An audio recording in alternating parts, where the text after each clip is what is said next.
Muito boa noite a todos, os nossos votos de paz e o nosso carinhoso abraço em cada coração presente. A convite de Adão Giza, nós estamos aqui nessa noite e a pedido dela mesma nos solicitou, portanto, o tema que é a desigualdade das riquezas. E dentro do cômputo espírita, especialmente dentro daquilo que nós temos como as obras basilares, que alicerçam todos os saberes, o conhecimento, a ciência, a filosofia e a religião espírita, tanto o Evangelho segundo o Espiritismo quanto o Livro dos Espíritos, e começando exatamente pela primeira obra, que é o Livro dos Espíritos, que não só é um compêndio de estudo, de um estudo externo, senão um convite profundo a sabermos quem somos, né? De onde viemos, o que fazemos hoje e qual é o nosso destino a partir daquilo que nós fazemos hoje.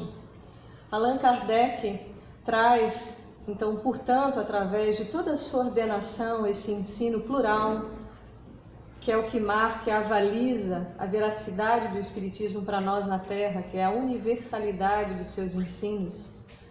Kardec, na parte quase final do Livro dos Espíritos, ele vai falar sobre as leis divinas. Esse é um ponto muito importante porque é sabido da maioria de nós, se não será sabido a partir de agora, que o móvel, o grande móvel do nosso sofrer na Terra se dá porque nós nos afastamos de Deus. Nós sofremos porque nos afastamos dele. De certa maneira, sofremos nesse momento das nossas vidas uma certa amnésia, uma obnubilação, ou seja, um esquecimento, um certo pensar vago daquilo que nós temos como a nossa origem, que é Deus. Então, quando Kardec ele vai falar sobre as leis divinas, ele deixa muito claro para nós, através de todas as perguntas que fez e de todas as respostas que nós obtivemos por conta da espiritualidade superior, que ordena a codificação a partir de então. Então Kardec, através das suas perguntas, ele deixa muito claro que nós sofremos porque nós nos afastamos de Deus. Mas como se Deus se manifesta em nossas vidas? Talvez nós nos perguntemos isso, mas então como eu me relaciono com Deus? Como se dá esse processo de relação com o Pai? Exatamente através das suas leis. Então nós temos 10 leis divinas, 10 leis naturais, imutáveis como o próprio Deus, onipotentes como Ele, porque elas não mudam ao prazer divino, mas elas são eternas como o próprio Criador. E dentro dessa reflexão acerca das leis divinas, Kardec traz uma lei que é a lei de igualdade. E dentro da lei de igualdade, nós vamos ter vários apontamentos para falar da igualdade social, da igualdade entre homem e mulher, da igualdade das riquezas também. E Kardec, então, pergunta sobre essa desigualdade das riquezas, a partir da questão 808 até 813, ele vai fazer uma série de perguntas. Porque do ponto de vista social e do ponto de vista puramente material, é algo que se discute há muito tempo. Por que uns têm mais e uns têm menos? Do ponto de vista material, a gente pode olhar determinadas situações como injustas, né? Por que um tem tanto? E mesmo detendo muitas vezes tanto poder, tanto dinheiro, faz tanto mal. Por que tão rico e tão miserável? Por que o próprio Cristo vai falar e Allan Kardec vai reiterar, através de uma pergunta, obtendo uma resposta do plano espiritual, a frase célebre de Jesus, onde ele diz: é mais fácil, né, um camelo passar pelo buraco da agulha, são figuras ilustrativas, do que um rico alcançar o reino dos céus. Mas nessa sua ordenação de perguntas, bastante lógicas, os espíritos vão nos fazendo chegar a uma conclusão. Que nós, como espíritos imortais, e eu gostaria e peço permissão para pedir uma pergunta, se alguém está de primeira vez hoje nessa casa espírita. Alguém está aqui de primeira vez? Então, um dos princípios básicos da doutrina, ou seja, a doutrina espírita ela se alicerça em basicamente 6 princípios, sendo que um deles é a lei de reencarnação. Ou seja, a nossa vida é uma vida cheia de pluralidades. A nossa vida ela é cheia de existências. Nós, portanto, vivemos lapsos de tempo neste mundo, na corporeidade, vivendo algumas experiências, e retornamos à pátria espiritual, que é o nosso local de origem. Porque para se falar das desigualdades que existem na Terra, é impossível refletir acerca delas sem partir do viés da reencarnação, certo? É impossível, porque a todo lugar nós vamos apontar injustiças, certo? Do ponto de vista materialista.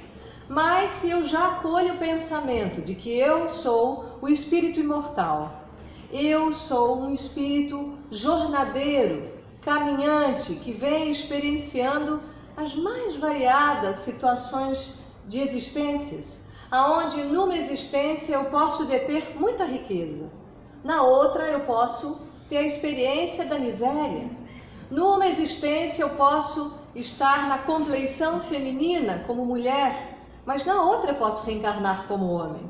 E pouco nós fazemos ainda essas reflexões no meio espírita, pouco.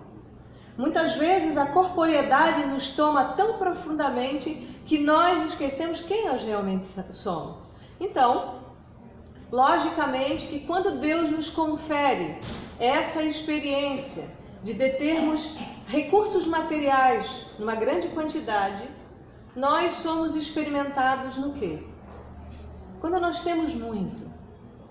Facilmente, muito facilmente, dizem os espíritos, que nós realmente esquecemos quem somos e tomamos disso como se fosse nosso. E na maioria das vezes, não tomamos dessa monta financeira para favorecer ao outro, para ajudar o outro. Nós muitas vezes usamos isso tão somente em uso próprio e, no máximo, aqueles que nos cercam. Então, esse uso da riqueza é algo que os espíritos dizem é uma grande prova para o espírito. De humildade. É um convite a ser humilde, porque tudo o que vivemos através das existências que temos são experiências transitórias e de rápida duração. Porque se nós pensarmos o que significa 80 anos, 90 anos, diante de uma vida que é um ato contínuo, nada. É um acender e apagar de um fósforo, dizem os espíritos. E muitas vezes nós temos a impressão de que isso dura muito, que pesa muito. Então, dentro dessa visão materialista, já se pensou muitas vezes assim.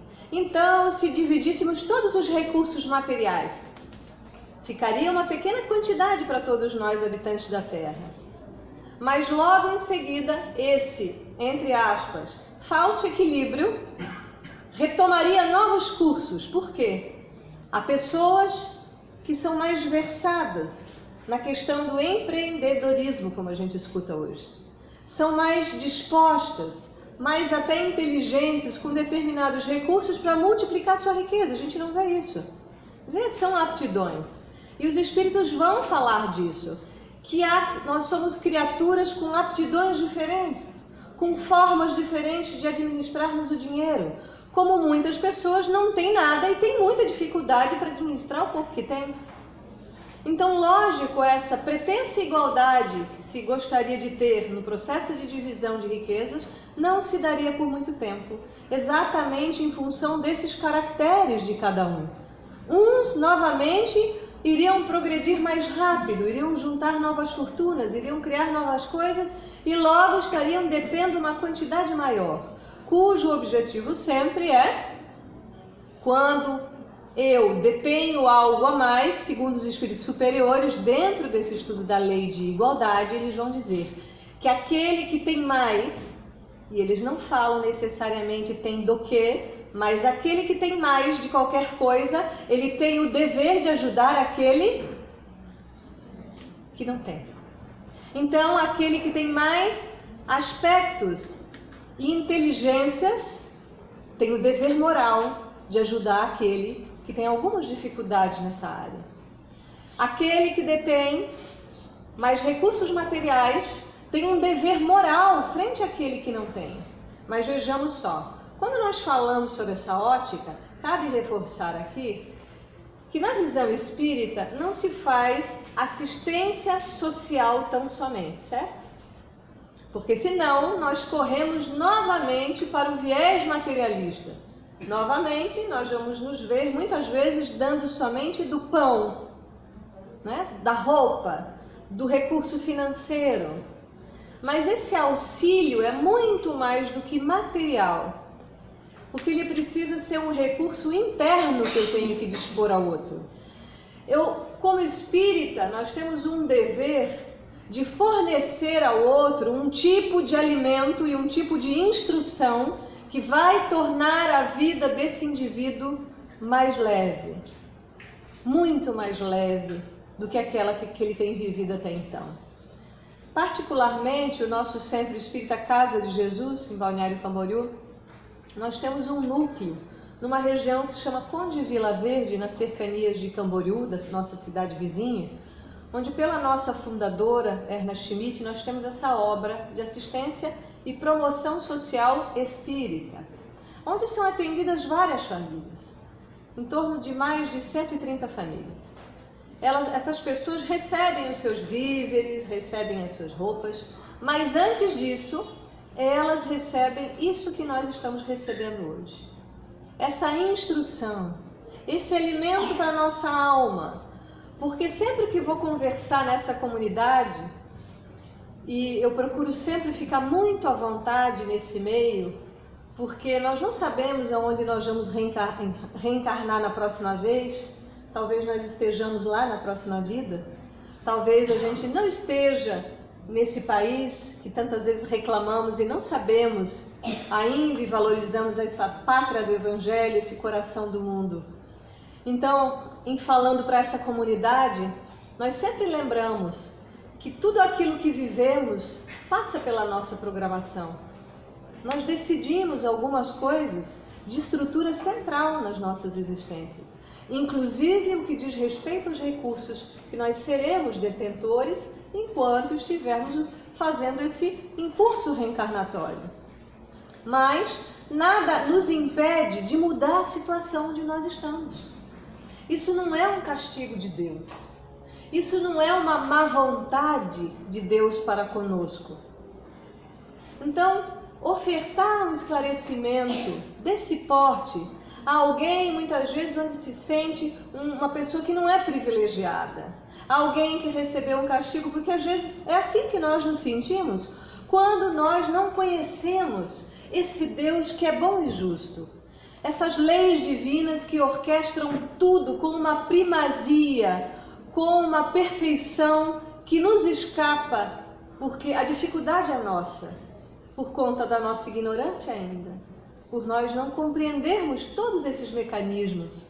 Então, ora, eu estou numa situação difícil, e dizem os espíritos que quando nós estamos naquela situação de muita escassez, mas vejamos bem, e particularmente eu gosto de frisar, que há uma miséria que é muito pior do que essa material, que é quando nós somos miseráveis no espírito. Essa é a pior de todas. Quando nós não nos sentimos capazes de nos ofertar algo, essa é uma miséria. Quando nós não conseguimos ser caridosos para aquele que pensa diferente de nós, para aquele que tem uma religião diferente da nossa, para aquele que tem as suas tatuagens, os seus dreads ou o seu cabelo do jeito que ele gosta, e que muitas vezes nos passa pela mente aquele julgamento. Essa é uma miséria, muito pior do que a miséria material. Mas dizem os espíritos que a miséria, que essa situação de pobreza, de escassez dos recursos materiais, é uma prova para quê? Para testar a nossa resignação.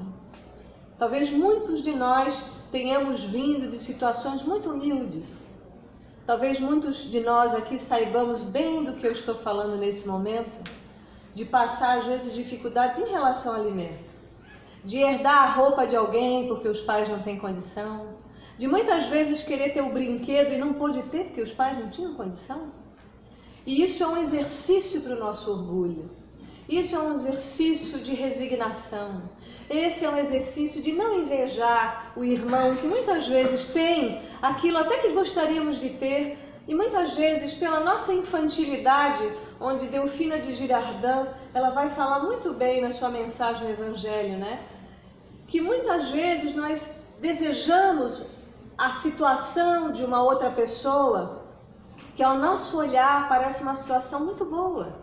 Pois é, aquela pessoa tem recursos, aquela pessoa tem beleza, aquela pessoa tem inteligência, tem o seu carro importado e etc e tal, mas nós não sabemos o que se passa dentro desses corações. E muitas vezes nós vemos pessoas exatamente assim se lançando dos edifícios mais altos da nossa cidade. Então muitas vezes nós pensamos, mas se eu tivesse dinheiro, e joga na Mega Sena. Abrindo um parênteses que o Chico jogava sempre na loteria também, não tem nada de errado. E ele jogava com a intenção de ajudar as pessoas que ele assistia, né? Tudo bem para aqueles que jogam na loteria, não tem problema nenhum. Mas a questão é o que eu vou fazer com isso. E que quantas vezes Deus exatamente nos ama tanto e nos protege, que há um ditado muito sábio que diz que quando Deus ama, Deus dá tudo, mas quando Ele ama muito, Ele tira tudo. E é uma verdade, né? Então, é muito sábio dentro dessa arquitetura que rege as nossas existências, onde muitas vezes nos vemos privados de algumas coisas que gostaríamos muito, mas Deus sabe sempre o que faz. E às vezes nós somos privados exatamente de algo que nos levaria novamente para o erro. E muitas vezes nós não temos aquele recurso que almejaríamos ter tanto, porque não iríamos administrar da forma mais correta.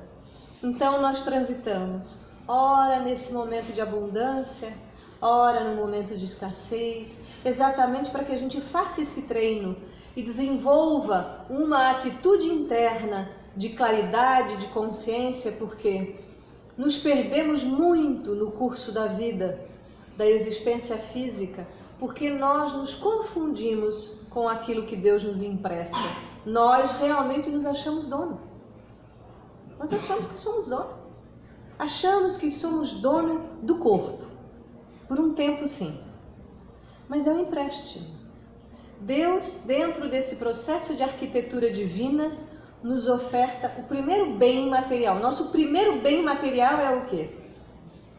A nossa primeira casa é o corpo físico. Vejamos bem. Quantos de nós não conseguem nem administrar o próprio corpo, que é o primeiro bem material? Quantos de nós não conseguimos refrear os desejos? E vai botando tudo para dentro dessa casa, e quando essa casa entra em desequilíbrio, a gente diz, meu Deus, e ainda culpabilizamos Deus, sendo que os excessos são cometidos por nós. Então é o nosso primeiro bem material. Então esse corpo que é o meu primeiro bem, eu estou administrando bem? Está lá no Evangelho, cuidar do corpo e do espírito. Parece que os espíritas esquecem dessa parte de cuidar do corpo, porque tem que cuidar sim. Porque a natureza material, dentro da cronologia biológica, ou seja, o curso de uma existência, nós deveríamos desencarnar de velhinhos, sem Alzheimer, sem Parkinson, sem problemas. Porque a maioria dos problemas de saúde são gerados pela nossa indigência. São gerados porque somos levados apenas por aquela atitude infantil de se não for do meu jeito eu não faço, se não for assim eu não quero. Então nós parecemos às vezes crianças diante de Deus, batendo o pé. Puxa, eu estou jogando há 10 anos na Mega Sena e não ganho, o que é isso aí? Nós somos assim. Então nós recebemos um recurso material e vamos recebendo outros. Alimento da nossa mãe que nos conduz o processo da nutrição por um longo tempo da vida. A gente tem pais que nos mantém dentro das suas possibilidades. E quantas vezes nós temos a ousadia de reclamar e dizer, puxa, mas meus pais não deram o que eu precisava para eu crescer na vida. E muitos pais pecam exatamente por fazer aos filhos e não permitir aos filhos que eles se frustrem. Meu filho não vai passar pelo que eu passei, que pena, deveria deixar. Porque se você se tornou a pessoa que você é hoje, agradeça muitas vezes que você não teve o que você quis. Agradeça muitas vezes os momentos que você não teve o que você quis na sua existência. Então nós vamos crescendo e vamos arrebanhando alguns recursos de ordem material. Nós nos capacitamos pelos meios profissionais, nós adquirimos alguns bens, uma casa, um carro, podemos ter grandes empresas, não importa. Mas vai chegar a hora, e é sempre bom lembrar, porque parece que nessas horas também a gente sofre de uma certa amnésia, vai ficar tudo. Vai ficar a casa, a primeira. Vão ficar todos os recursos. Você não vai levar o carro junto, você não vai levar a casa. Você não vai levar as pessoas que você ama junto com você. Se encerra um ciclo, termina ali. E nesse momento que termina, se eu tenho qualquer apego maior à matéria, isso já é uma perturbação para o espírito. Porque nós temos dificuldade de soltar. Temos tanta dificuldade de soltar, porque já de pequenininhos nossos pais dizem para nós, segura aí, senão você vai cair. E essa coisa de segura aí, a gente segura, não que nós não devamos cuidar, administrar, zelar do que Deus nos empresta é dever. Eu não posso macular nada daquilo que eu ganhei de empréstimo. Não é assim? Quando alguém nos empresta algo, a gente cuida muito mais do que quando é algo pessoal até, porque a gente quer entregar aquele livro, a gente quer entregar aquele objeto, aquela roupa que foi nos emprestada, aquele carro, em melhores condições. Será que eu faço isso com tudo que eu recebo materialmente? Será que quando eu devolvo a Deus, eu devolvo multiplicados esses talentos e cuidados esses talentos? Ou eu depredo? Porque dentro do gênero humano, segundo os espíritos, nós não somos animais racionais, porque nós já estamos na categoria do humano, e o humano é a categoria onde reencarnam os espíritos, com E maiúsculo, que já passaram pelo seu processo evolutivo e, portanto, estão na condição de assim estarem, no gênero humano. Mas vejamos bem, nós na condição de humanos temos uma particularidade muito abusiva em relação àquilo que nós temos de recursos. Muito, nós abusamos excessivamente dos recursos, desperdiçamos coisas, temos recursos naturais, abundantes na natureza, e nós vemos isso muito, por isso que a prova da riqueza, ela é muito difícil mesmo, porque aquela criatura que se encontra num topo, onde ele faz a gestão, muitas vezes, de milhares e milhares de outros subordinados, muitas vezes é uma criatura que depreda os recursos naturais. E veja que conta grande que eu vou ter que prestar no final da minha vida, porque a nossa consciência vai nos perguntar, o que eu fiz com aquilo que eu ganhei? Eu usei bem o recurso? Eu promovi um equilíbrio desse uso de recurso? Ou eu fui simplesmente aquela criatura sanguessuga, que usou e só deixou um rastro de destruição? O Raul Teixeira conta uma história muito interessante de um mendigo dementado que sempre andava numa rua com o nome de um personagem dentro dessa história do Rio de Janeiro que fora governador daquele estado. Mas foi uma criatura que usurpou tanto. Talvez a informação não esteja de todo correta, então eu vou abrir duas possibilidades. Se ele não foi o governador, ele foi o prefeito da cidade do Rio de Janeiro. Então havia um mendigo dementado que sempre, por mais que as pessoas ofertassem a ele um prato decente de comida, ele ia sempre revirar os lixos. E um dia alguém pergunta ao Raul, puxa, quem terá sido essa pessoa, né? E Camilo traz essa informação ao Raul Teixeira, dizendo que ele foi aquele que fora prefeito ou governador do Rio, mas que fez tão mau uso daquela situação onde ele estava, que desviou tanta verba, que deixou tantas pessoas passarem necessidade. Porque quando nós despertamos no plano espiritual e nós nos damos conta de que nós fomos usurpadores, alguém que fez uso de algo que não é seu, que fez algum tipo de ação ilícita, pode ser a menor.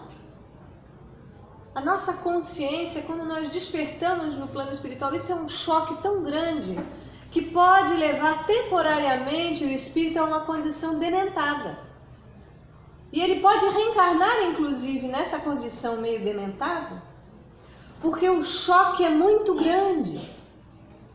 Então nós temos uma responsabilidade frente a esses recursos materiais que nós temos. Nós temos uma responsabilidade frente àqueles que não têm recursos e se está ao nosso alcance fazer algo que alivie aquele sofrimento, mas nunca esquecendo de ofertar o pão. Porque essa situação onde nós nos vemos muitas vezes abonados dá a falsa impressão que somos superiores. Onde Jesus conta a história do homem rico e de Lázaro, que Lázaro ficava às portas da casa, da pequena mansão do homem rico, comendo as migalhas que sobravam das refeições, enquanto os cães da rua vinham lamber as suas chagas. Enquanto que esse homem rico jamais houvera observado aquele personagem ali no chão. Porque há uma situação social muito grave que chama invisibilidade social, e isso já virou tese de alguns mestrados e doutorados, que quando as pessoas estão uniformizadas, com uniformes aonde ela é identificada numa condição inferior, a maioria das pessoas não as cumprimenta. Porque a pessoa se torna invisível por conta da sua condição social, entre aspas, e provisoriamente inferior. Então esse homem rico, quando desencarna, para sua surpresa, ele se depara com todo esse egoísmo que foi o móvel dessa existência infeliz, porque ele nunca levou o olhar para aquele que necessitava, mesmo que fosse um recurso apenas de ordem material. Mas ele se espanta porque ele vê Lázaro numa condição espiritual muito elevada. E é exatamente Lázaro que vem acolhê-lo no plano espiritual. E ele se questiona, né? Mas você? Então, se explica a esse homem que essas situações materiais, elas são absolutamente relativas, pueris, passageiras, efêmeras. Então esse homem fica tão preocupado, esse homem rico, que ele diz a Lázaro: volta lá e avisa então os meus familiares para que eles comecem a mudar de atitude. Volta lá e avisa todos. E Lázaro diz: os profetas já estão há anos falando para nós a mesma coisa. Jesus veio repetindo toda a fala dos profetas, que nós vamos encontrar no Velho Testamento. E antes mesmo desses escritos, nós vamos encontrar na Índia milenar, nos Vedas, no livro tibetano dos mortos, através de Zoroastro, de Krishna, entre tantos outros profetas. Segundo Allan Kardec, ele vai chamar esses personagens, esses espíritos abnegados de homens de gênio, na introdução, no primeiro capítulo do livro A Gênese. Então nós estamos em contato com essas verdades há milhares de anos. E nos deparamos, no entanto, ainda com dificuldades. E muitas vezes nós alimentamos dentro da própria casa um comportamento que diferencia. Nós muitas vezes estamos estimulando um preconceito. Porque às vezes, se eu não estiver dentro daquele padrão, daquele estereótipo da moda, de ter isso ou aquilo, nada contra os recursos tecnológicos, porque nós devemos fazer bom uso, temos excelentes produtos, mas eu não sou isso. Eu estou só fazendo um uso temporário disso. Então, não há nada de errado em ter, mas o grande problema é se confundir com aquilo que eu tenho.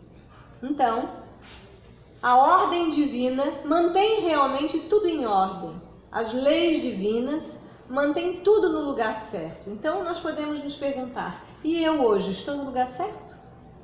Nasci na família certa? Obtive naquela época os recursos que poderia ter obtido? Recebi o que eu deveria ter obtido? Sim. Mas eu posso mudar? Posso. André Luiz traz uma narrativa de um espírito que falhara tremendamente em relação à riqueza. Falhou completamente. Mas vejamos que a aplicabilidade da lei, as possibilidades para a reparação, elas são diversas. Então, é muito reducionista, e eu diria um tanto pequeno da nossa parte pensar que uma ação tem uma reação. Eu tenho uma ação, mas eu posso mudar, eu posso me transformar. Então, aquilo que seria uma reação direta dentro dessa primeira ação pode ser diferente, porque Jesus abre essa possibilidade quando ele diz que é o amor que cobre a multidão de pecados. Ele não diz necessariamente que eu tenho que passar exatamente por aquilo que eu fiz. Existem outros recursos. A dor é uma potência da alma, como diria o nosso amado Leon Denis no livro Problema do Ser, do Destino e da Dor, na finalização dessa obra. Então a dor está lá como uma potência. Mas outras potências são o amor, o estudo, a prática do bem. Então nós temos infinitas possibilidades para fazer uma correção de uma ação. Ora, esse espírito mencionado por André Luiz cometera graves erros com a riqueza, e o que acontece na existência seguinte? Ele tem dinheiro de novo, ele tem recurso de novo, com uma segunda chance. Então não significa, porque às vezes nós somos muito, e eu sempre me coloco dentro das reflexões que faço, porque às vezes nós embotamos um pouco o espiritismo dentro daquele olho mágico que a gente consegue enxergar, porque cada um faz as análises segundo o nível de consciência que já obteve dentro dos processos de estudo, reforma íntima e muitos labores, obviamente, e computando tudo que a gente fez lá para trás, certo? Lógico que a visão que nós temos do que é o espiritismo é uma visão de olho mágico. É isso que a gente sabe. Mas o espiritismo não é isso aqui. É algo infinito. Nos escapa. Então esses mecanismos de fazer uso de riqueza e de pobreza depende.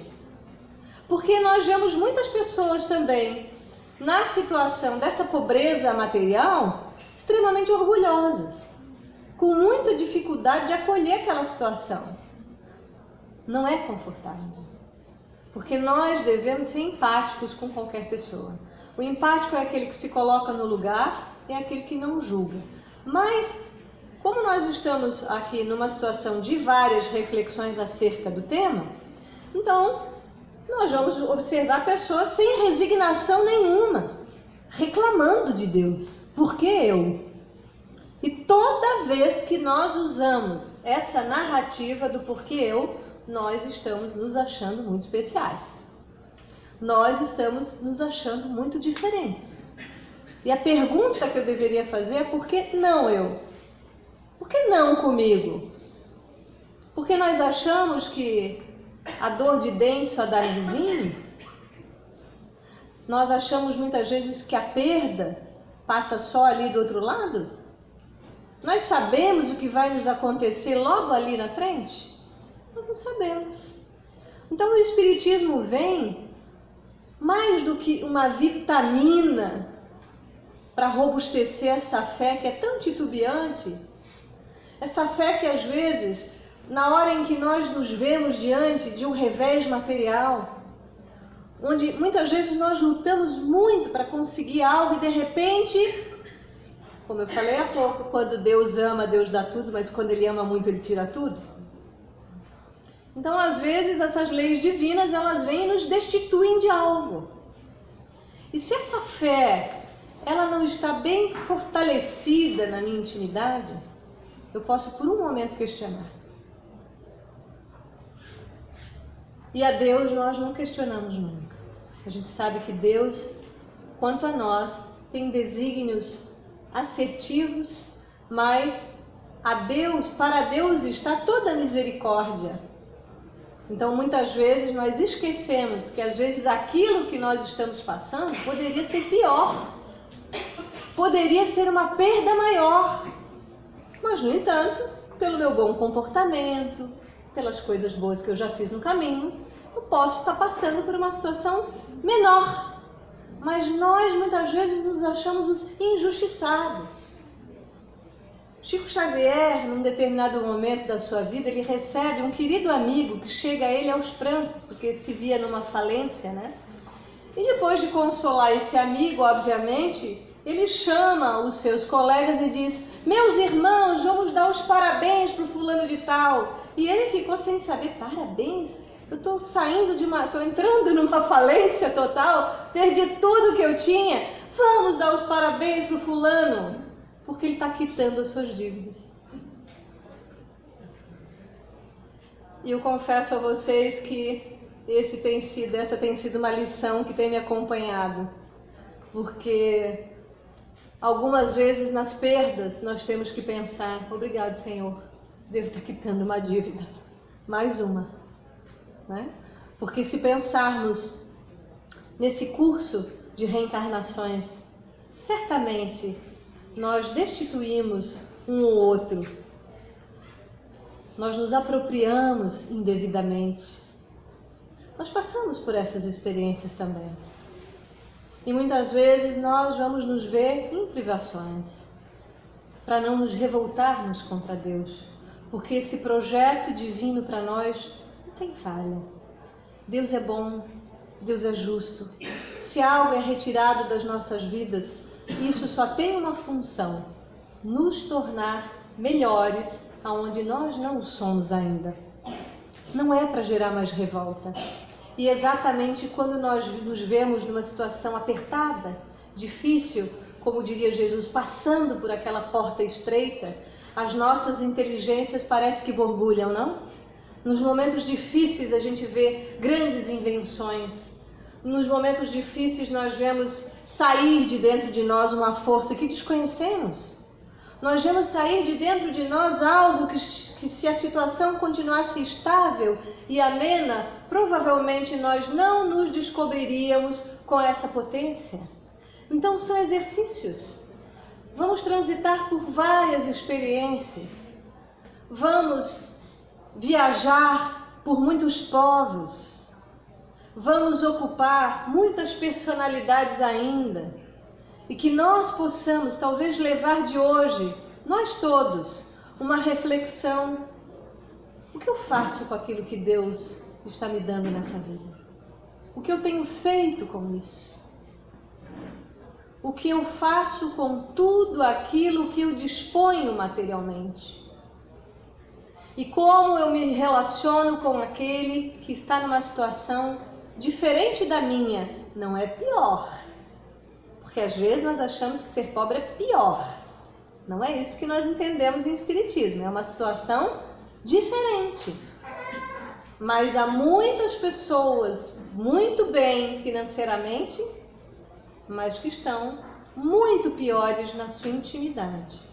E há pessoas que não têm nenhum recurso material que a gente poderia dizer tranquilamente: coitado, olha ali, está passando tanta necessidade, mas por dentro é feliz, por dentro é grato, por dentro percebe que muitas vezes nós criamos necessidades que são irreais, porque há pessoas que deprimem quando não compram uma coisa que gostariam de comprar. Aí o caso é grave. Precisa mais evangelho, não na cabeça, né? A gente não vai dar o evangelho, mas precisa elucidações evangélicas, porque não pode deprimir se está faltando alguma coisa material. E se depois de tentar, Observa se os meios estão corretos. Por que você não está tendo êxito? Deus não quer que nós sejamos miseráveis, de forma alguma. Quando nós olhamos para um céu estrelado, o que a gente vê? É uma pergunta agora. Quando nós olhamos para aquele céu estrelado, o que a gente vê? Estrelas. Hã? Estrelas. Uma estrela? Duas? Várias. Bilhões de galáxias. Então, quando eu olho para o céu, eu sinto que universo abundante. Quando nós vamos à praia, caminhar na praia, quando nós pisamos naquela areia, o que está embaixo dos nossos pés? 2 grãos de areia? Bilhões de grãos de areia. Olha que abundância. Quando nós vemos uma planta florescendo, quanta abundância! Nós temos um corpo constituído de aproximadamente 150 trilhões de células. Nós não vemos essa abundância. Deus nos dispõe tudo. Ele nos dá tudo. Se eu não tenho, é porque eu não tenho condições ainda. Eu ia fazer muita besteira. Então a gente vai tendo mais na medida em que a gente se torna capaz para ter. Porque, como diz uma frase de caminhão, eu não sou o dono, mas eu sou o filho do dono. O dono é Deus. E se eu sou o filho desse dono do universo, desse Pai amoroso, Deus quer que nós vivamos na escassez? De forma nenhuma. Deus quer que nós soframos, seja lá do que for? Não. Deus quer que nós sejamos criaturas felizes. Deus quer que nós sejamos criaturas vibrantes, independente do que tenhamos. Deus quer que nós sejamos essas pessoas, especialmente à frente de uma doutrina espírita, ferramenta tão digna, direcionada a nós, espíritos tão devedores e tão miseráveis mesmo, do ponto de vista do nosso egoísmo, que é terrível, uma chaga dentro de nós. Nós temos um dever frente a esse compromisso que assumimos, de sermos essas pessoas motivadoras dessa transformação que começa dentro de nós, para que a breve tempo, quando estivermos nessa ou naquela prova, que pode ser escolhida por nós, isso está em Evangelho também, nem tudo aquilo que passamos é uma experiência provacional expiatória, mas muitas delas eu escolho, eu digo, por favor, quem sabe eu passando por essa prova, eu tenho uma oportunidade de uma evolução mais rápida. Nós também escolhemos. Então nós temos um dever para conosco, porque ali, naquele momento em que a prova nos chegar, nós teremos uma dignidade interna que vai nos fazer ficar de pé. Porque, como diria Paulo, mesmo com os joelhos desconjuntados, levanta e segue. Mesmo com todas as tuas perdas, continua. Porque tudo vai ficar mesmo. Mesmo diante de uma decepção, segue. Mesmo diante da morte de um amor, de um filho pequeno, continue, porque os laços de amor são eternos. Eles jamais se perderão. Então nós vemos uma ordem perfeita. E que a partir, quem sabe de hoje, o nosso olhar frente à riqueza e à pobreza seja um olhar, portanto, relativo. E que nós passemos a olhar não para aquilo que a pessoa está, mas que nós lembremos que por trás desses olhos há um espírito imortal. E muitas vezes, por trás daquela criatura humilde, se escondem almas muito nobres, muito mais valiosas do que nós. Então, fica para todos esse convite para nós todos, que sigamos destemerosos nesse curso dessa existência, que possamos ser multiplicadores dessa visão libertadora, que sejamos nós aqueles que vamos estimular, que eu saia da posição da cadeira do ser consolado, mas que eu passe a ser um elemento consolador na vida de qualquer ser que chegar a mim. Agradeço imensamente o convite da casa e gosto sempre de lembrar, quem nos convida e não nos conhece nunca sabe o que está por trás, né? Então agradecemos a confiança, desejando a todos um excelente curso e curso nessa existência, e que nós possamos nos ver aqui ou lá mais brilhantes, mais livres e mais amorosos. Muito grata.